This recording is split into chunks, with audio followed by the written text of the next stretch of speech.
Hello, Toffee TV. Uh, this is my story about why I'm an Evertonian and how I watch the match and what keeps me interested.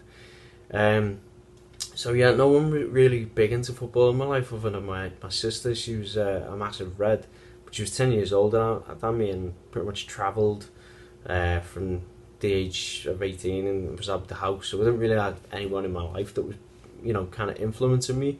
I'd say the only person was my best mate and his dad.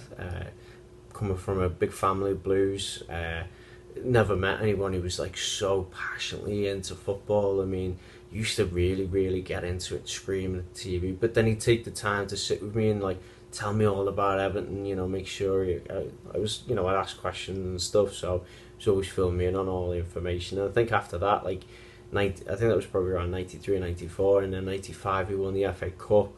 Got my mum to buy me my first kit. And then from then on, met a couple of other lads and kind of built my little network of Everton mates.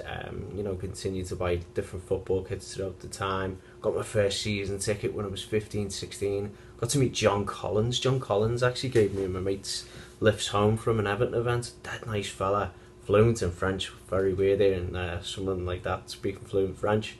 But then, like other events, got to see Duncan Ferguson's return to Goodison Park. We scored a brace against Charlton Athletic and we won 4-1. Just those like memories just built on top of just things and just crazy games you can remember and mad players. I had all kinds of stories about Paul Gerrard and obviously Gaza. Everyone's got a Gaza story. I just love the network of Evertonians. I think for me now, being in America, it's having young kids, it's hard to get out anywhere to actually watch the games.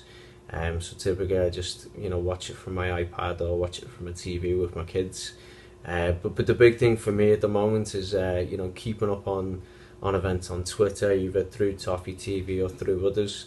But I just love the community on Twitter that's available. It's almost like this little hidden Everton Twitter that you can go on and you just the network. I mean, just today there was a whole group of people, someone asking if who should follow.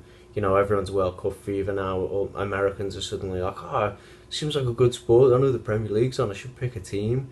Everyone seems to be suddenly like looking, and anytime you're on Twitter, there's just a vast swarm of Evertonians, and it's always such a good laugh. It's such a good community. I've never met half the people on here, but I've made some brilliant mates on through Twitter just because of the Everton connection. So yeah, that's how I feed all my news. I actually feed it to some of my other American mates as well. And they're always like, how'd you know all this information? Like, just know a guy, just know someone on Twitter who knows a guy. Like, but yeah, so no, I love it. Love being an Evertonian, being one since 10, so don't think that's going to change now. I'm just going to continue to brainwash my children to make sure they follow the path. So, thanks lads.